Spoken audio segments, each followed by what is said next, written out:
자영업자들 100만 명, 150만 명이 문을 닫고 기업이 구조조정하는데 금리 인하됐다고 그래서 집을 사요? 집을 사고 싶은 마음이 먼저다. 내년 초에 갑자기 집을 사고 싶은 사람들이 증가할까? 지금 사실 집 살 생각이 없는 사람은 내년 초에도 살 생각이 없겠죠. 그 지점이야. 새로운 트리거가 생기지 않는 한 시장의 수요가 급증하고 집값이 또 오를 거다. 이렇게 얘기하는 건 시장의 심리를 잘 모르고 하는 얘기일 수도 있다고. 공급은 누군가 아파트를 갖고 있는 사람들이 시장에 많이 팔려고 내놓으면 그게 공급 증가고, 매물을 걷어들이면 공급이 감소하는 거죠. 집값이 하락하니까 당연히 내 집 마련하는 좋은 시점이 오는 거고요. 무주택자 입장에서.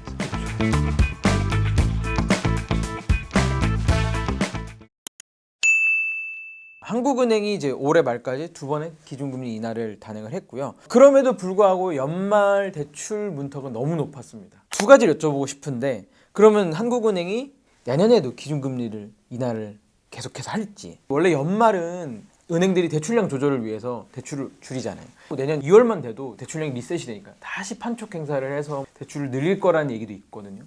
이 두 가지 그럼 어떻게 좀 될까요? 사실 저희가 추가적으로 기준금리 인하를 예측할 수는 없죠. 맞습니다. 이거는 일종의 변수기 때문에 저희가 이제 경기 상황을 봐야 되는데, 어쨌든 한국은행은 경기가 더 위축되면 기준금리가 인하하겠고, 경기가 예를 들어서 더 이상 나빠지지 않는다. 그럼 기준금리를 유지할 거 아닙니까? 맞습니다. 기준금리가 인하된다고 하더라도 수요가 증가하기는 어렵다. 한국의 경제 성장률이 2%에서 막 1%대로 떨어져서 막 내수가 지금 엄청 어렵고, 자영업자들 100만 명, 150만 명이 문을 닫고 기업이 구조조정하는데 금리 인하됐다고 그래서 집을 사요? 이런 조건을 생각하면 기준금리 인하가 집값에 미치는 영향은 제한적이라고 판단하는 거고요.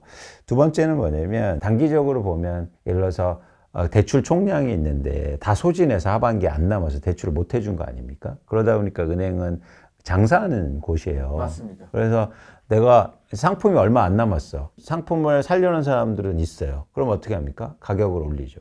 그게 바로 금리를 올린 거거든요. 내년에 다시 시작되면 이제 상품의 진열대들에 상품이 많이 쌓였어요.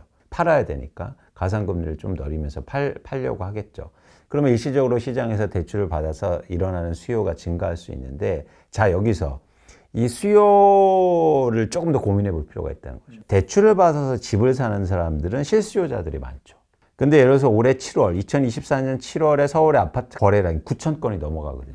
시장에 단기적으로 보면 대출을 받아서 집을 살 수 있는 사람이 막 집을 사서 지금은 7만 명이 사서 3만 명밖에 안 남았다는 거예요. 대출도 해주고 싶죠. 그런데 다 받을 수 있는 게 아니지 않습니까? 맞습니다. 그게 바로 뭐 DSR 규제라든가 아니면 소득이라든가 자산이라든가 신용도에 따라 달라지는 거잖아요. 진열 상품, 즉 대출의 양이 다시 증가하더라도 대출 받을 수 있는 대상이 줄어있다. 그래서 일시적으로 변화는 일어나겠지만 그게 추세적으로 이어질 가능성이 적다는 거예요. 그래서 시간이 필요하다는 겁니다. 그러니까 너무 많은 대출 가능 무주택자들이 대출을 받았다. 두 번째는 아주 공교로운 지점이 있는데, 대출을 해준다고 해서 수요가 증가하는 게 아니에요. 우리가 잘못 알고 있는데, 예를 들어서 내가 집을 사고 싶은데 내가 무주택자인데 그냥 나 전세 편안하게 살고 있어요. 근데 은행에서 갑자기 연락 왔고, 이번에 대출 상품 좋은 게 나왔는데 빨리 집 사야 하고 그랬다고 그래서 나 집 사야지? 이렇게 합니까? 아니, 그러니까 뭐가 먼저입니까? 집을 사고 싶은 마음이 먼저죠. 맞아요. 그러니까 우리는 지금 잘못 해석하고 있는 거예요. 대출을 많이 해주면 집 사는 사람들이 자동적으로 증가한다고 생각해요. 아니에요. 대출하는 사람들이, 사고 싶은 사람들이 많아져야 대출이 효력을 발휘하는 거죠. 그런데 예를 들어서 경기가 안 좋고 막 매물이 증가하고 집값이 하락할 것 같으면 집을 사고 싶은 마음이 막 생겨날까요? 그래서 대출을 해준다고 그래도 대출 받으려고 하는 사람들이 없을 수도 있다. 그래서 단편적으로 생각하면 안 된다. 그래서 여러분들이 시장의 변화를 보면 집값이 떨어질 때는 사람들이 집을 안 사요. 그때는 대출 안 해줬습니까? 해줬어요. 근데 왜 안 샀을까요? 집값이 더 떨어질 것 같으니까. 그러니까 집을 사고 싶은 마음이 먼저다. 그게 과연 내년 상반기에, 이제 내년 초를 물어보셨으니까 내년 초에 갑자기 집을 사고 싶은 사람들이 증가할까? 아니겠죠. 지금 사실 집 살 생각이 없는 사람은 내년 초에도 살 생각이 없겠죠. 그 지점이야. 그 지점이야. 그래서 새로운 트리거가 생기지 않는 한 대출이 갑자기 뭐 새롭게 이루어진다고 그래서 시장의 수요가 급증하고 집값이 또 오를 거다. 이렇게 얘기하는 건 시장의 심리를 잘 모르고 하는 얘기일 수도 있다고 판단합니다. 내년 시장 전반적으로는 좀 어떻게 흘러갈 거로 보세요? 일단 거래량이 감소하는 추세는 내년 상반기 뭐 1분기까지 이어지다가 이제는 아까 말씀드린 것처럼 집을 팔고 싶은 사람들이 증가하고 그래서 전 서울 아파트 매도 물량이 한 10만 건 이상 보고 있는데 그럼 매물이 쌓이면서 이제 호가가 내려가기 시작하겠죠. 그래서 하반기로 갈수록 하락폭이 굉장히 커질 수 있다고 보고 있습니다. 그렇게 되면 수요가 감소하고 공급이 증가하는 그런 시장이 2025년도에 연출될 가능성이 높다고 판단합니다. 한간에는 그런 얘기도 있잖아요. 이제 뭐 입주 물량이 너무 적다. 정말 공급이 줄어서 부동산 시장을 다시 상승을 부추긴 요인이 될 수 있다. 이렇게 말하는 분들도 있는데 단기적인 시장 변화를 제가 틀렸을 수도 있죠. 네. 근데 시장의 변동 원인은 한 번도 달라진 적이 없어요. 부동산 유통 가격을 결정하는 공급은 건설사들이 짓는 아파트의 양이 아니에요. 집을 갖고 있는 사람들이 팔고 싶은 매도 물량이라는. 아무리 입주 물량이 줄어들어도 집을 갖고 있는 사람들이 팔려고 많이 하면, 즉 매도 물량이 증가하면 집값은 하락해요. 구별된 시장이라고 합니다. 내 집 마련해야지 아파트를 사러 갈 때 어떤 아파트를 삽니까? 누군가 갖고 있는 아파트잖아요. 누군가 갖고 있는 아파트를 사러 갔는데 그러면 공급은 누군가 아파트를 갖고 있는 사람들이 시장에 많이 팔려고 내놓으면 그게 공급 증가고 집값 오를 것 같아. 그래서 매물을 걷어들이면 공급이 감소하는 거죠. 제가 이 말씀을 계속 드리면 또 많은 분들이 이런 얘기를 하고 맨날 똑같은 얘기한다.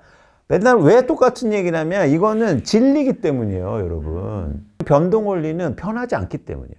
매날 새로운 얘기를 하는 사람들은 사기꾼일 가능성이 높아요. 집값을 변동시키는 공급은 뭐다? 집을 갖고 있는 사람들이 내놓는 매물의 양이라는 거예요. 근데 지금 이미 매물이 증가하고 있지 않습니까? 그럼 시장의 공급이 증가하는 거예요. 그럼 무주택자가 살 집이 훨씬 많아지는 거예요. 그게 과거에도 똑같이 이어졌어요. 언제냐면 2010년부터 2013년까지 서울의 입주 물량이 감소하고 공급이 엄청나게 줄어들었는데도 집값이 빠지지 않습니까? 그 이유는 뭐냐면 집을 갖고 있는 사람들이 막 팔려고 했기 때문이에요. 그런 현상을 여러분들이 2025년부터 또 보시게 될 거다. 전세는 사실 좀 다르게 흐르고 가고 있잖아요. 어쨌든 비아파트의 위험성, 두려움 때문에 여전히 아파트에 쏠림이 많고 2월, 9월이 이제 계절적으로 전세가 많이 몰리는 시점인데 2월에 들어가실 분들이 12월부터 지금부터 찾을 텐데 특히 아파트 전세 불량 뭐 품귀 현상까지 일어나고 있다. 뭐 이런 얘기도 있거든요. 그럼 이게 조금 시장에 뭐 밀어붙이는 영향이 줄 수 있지는 않을까요? 이것도 이제는 복합적으로 보실 필요가 있는데 전세 물량이 줄어드는 이유는 지금 계약갱신 청구권 때문이에요. 맞아요. 그래서 매물이 없는 거예요. 맞아요. 네. 근데 이거를 또 잘못 해석해요. 매물이 감소하는 것뿐만 아니라 뭐가 감소하고 있습니까? 수요도 그렇죠. 임대차 시장에서는요, 가수요와 가공급이 없어요. 나 전세 가격이 오를 것 같아. 그래서 전세를 두 채 사는 사람이 있습니까? 없죠. 절대 없죠. 그럼 미친 사람이에요. 그렇죠. 가수요가 없다는 거예요. 공급이 줄면 자연스럽게 뭐도 준다? 수요가 주는 거예요. 그래서 지금 수요가 계속 줄고 있다. 그러면서 지금 전세 가격 상승률도 둔화되고 있잖아요. 그리고 또 하나를 보실 게 있어요. 뭐냐면 부동산은 유효 수요가 되게 중요한데 예를 들어서 무한정 전세 가격 올려줄 수 없어요. 받아들일 사람이 있어야 되는 거잖아요. 돈이 없잖아요. 그래서 우리나라 지금 서울의 아파트의 전세 가격 중에서 거의 30%가 대출로 이루어졌어요. 지금 전세 대출이 100조 원이 넘게 나갔다고요. 예전에 이런 공식이 성립해요. 전세 가격이 계속 올라가면 어떻게든 전세 가격 올려줘요. 대출을 받아서. 이제 저는 한계치에 도달했다.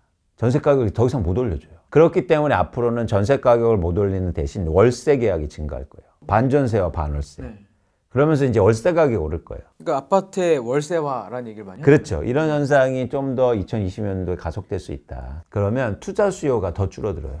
갭 투자가 안 되기 때문에. 그렇죠. 예. 월세로 하게 되면 진짜로 순수하게 현금으로 집을 살 수 있는 사람만 들어오겠죠. 맞습니다. 그렇기 때문에 이런 현상들이 또 수요를 또 줄이는 역할을 할 거예요. 또 하나 뭐냐면 전세 가격 올려주기 힘드니까 그냥 내 집 사야지. 이런 사람들이 증가할 수 있다는 거잖아요. 불가능하다. 왜냐면 전세 가격조차도 대출로 이루어졌기 때문에 예전에 이 공식이 성립하려면 전세 가격은 온전히 내 돈이었어야 돼요. 온전히 전세 보증금 내 돈이야. 전세 가격 계속 오르니까 짜증나. 그래서 대출 받아서 나 집 살래. 이런 수요가 나오기 시작해요. 부채가 없었을 때니까. 그렇죠. 근데 지금 전세 보증금 자체도 빚이라고요. 불가능하다. 이 전세 가격의 얘기로 집값이 오른다는 거, 입주 물량 이 얘기한다는 건 과거의 시장 얘기를 하고 있는 거예요. 시장이 엄청나게 바뀌었어요. 대표적으로 이제 빌라라든가 아니면 전세 사기 때문에 이제 신축에 대한 일종의 포비아가 있는데 내 전세값을 뗄 수도 있다. 처음에는 이제 비싸게 전세 보증금 계약했다가 나중에 떨어질 수가 있으니까. 그럼 내 돈 못 돌려받을 수 있다. 그러니까 검증되지 않았지 않습니까? 안정감이 있었다고요. 과거에는 내 전세 가격은 온전히 내 돈이고 그리고 그 돈은 언제든지 돌려받을 수 있다. 이런 믿음이 균열이 깨지기 시작한 거예요. 불과 2년 전에요. 역전세 현상이 일어나는데 이 돈을 못 돌려줘요. 그러니까 뭐가 생겨났습니까? 역전세 반환 대출이라는 게 나와요. 지금 부동산 시장을 떠받치고 있는 게 다 빚이라고요. 그렇죠. 그래서 윤석열 정부가 계속 빚으로 버텨왔어요. 그래서 굉장히 심각하거든요. 어쨌든 빚으로 계속 올려오는 자산 시장은 균열이 날 수밖에 없고 사실 충격이 어쩌면 올 수도 있다. 이런 우려를 좀 하실 필요가 있습니다. 현 정부가 88 대책에서 꺼낸 게 물론 말씀해 주신 규제 완화도 있지만 그 무차별 공급도 있잖아요. 비아파트 시장을 살리기 위해서 LH의 돈을 끌어다가 이제 막 빌라를 공급해주겠다. 국가가 공인하는 곳이니까 안전하다. 뭐 이런 식으로 하면서 이제 막 공급을 해주겠다고 한 상황인데 이게 좀 정책적 효과가 있을지. 그러니까 이게 전형적으로 탁상공론인데 빌라의 전세 시장에서 우려가 돼서 아파트의 전세 가격이 오른다? 예를 들어서 빌라의 평균 전세 가격이 1억 원에서 2억 원 내외였단 말이에요. 네, 근데 아파트는 전세 가격이 5억 원 이상이란 말이에요. 맞죠. 이게 어떻게 대체 수요가 됩니까?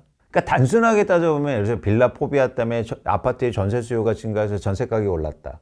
이렇게 얘기할 수 있죠. 내가 예를 들어서 1억 원밖에 안 갖고 있어서 근데 빌라의 전세하기가 너무 무서워요. 우리 그러면 저기 아파트 전세 가자. 이게 가능하냐고. 아니죠. 현금 1억으로는 뭐 불가능하지 않습니까? 그렇기 때문에 이건 대체 수요가 된 게 아니에요. 그래서 이게 근본적으로 문제 해결이 안 된 거다. 정부가 빌라 대책 때문에 이제는 전세 가격이 안정될 겁니다. 이 얘기는 드린 게 아니잖아요. 그러니까 이거는 전혀 다른 얘기를 한 거예요. 그러니까 정책이 안 먹히는 거잖아요.